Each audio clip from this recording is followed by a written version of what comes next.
The Federal Capital Territory Administration has threatened to shut down illegal motor parks operating in Nigeria's capital city, Abuja, over rising one-chance robbery in the city. Minister of the FCT, Ezewuike, made this known on Thursday during a chat with journalists in his office in Abuja. There have been reported cases of one-chance robbery and kidnapping in Abuja for weeks, with fear gripping some residents over the activities of criminals who disguise as commercial vehicle operators to attack and rob unsuspecting victims. The minister noted that a joint task force on cross-border crimes was set up last week to tackle the security menace called one-chance robbery. The Nigerian Army has begun a military drill in many areas of Kwara State's Ifelodun local government in an effort to root out criminal activity and bolster the safety of people and property there. According to a statement signed by Chief Press Secretary to the Deputy Governor, Modupe Joel, the operation, dubbed Operation Stillwater 3, is being carried out by soldiers from the 22 Brigade and is taking place in Oro Ago in the Ifelodun local government area of the state and the surrounding territories. The Kwara State government pleaded with traditional leaders and other stakeholders to work with the Nigerian Army and other security agencies by providing them with the timely information they need to fulfill their constitutional obligations of protecting the populace. Let's talk money.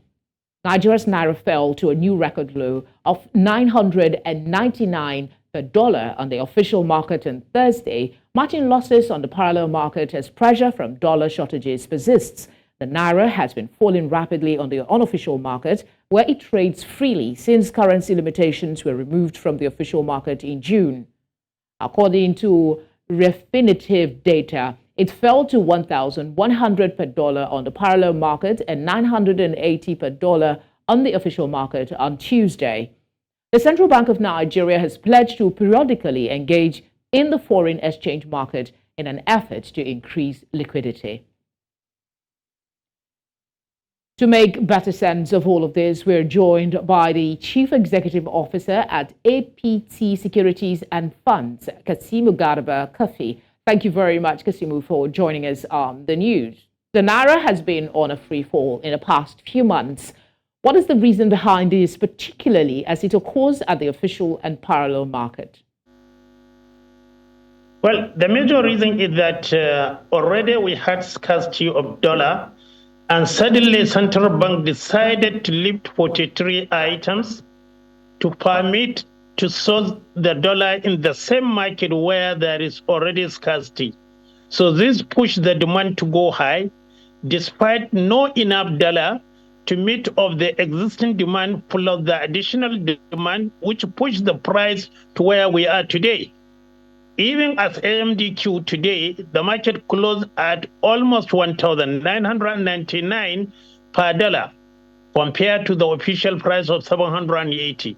And when you go to the parallel market, you are talking of 115 to 1,115. And this is where we are heading.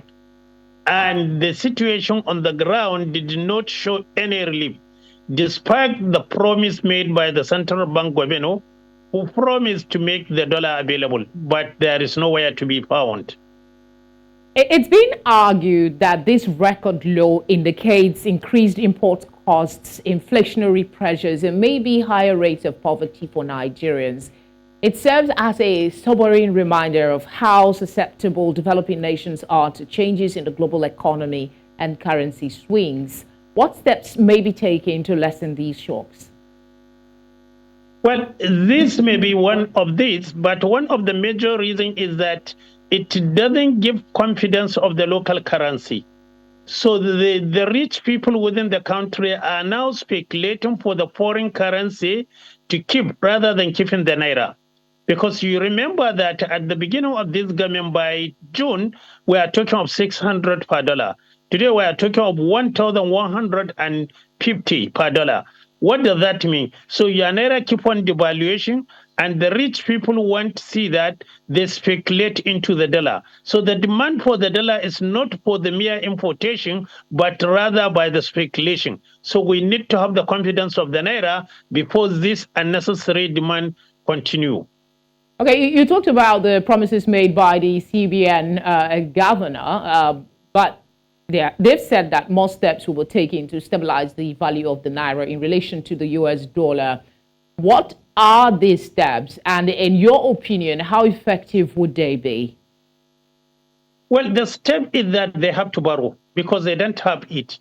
Initially, they asked an NPC to go and borrow $3 billion, which they did with the Nexim. They couldn't perfect the transaction. Today, not a single dollar dropped from that loan.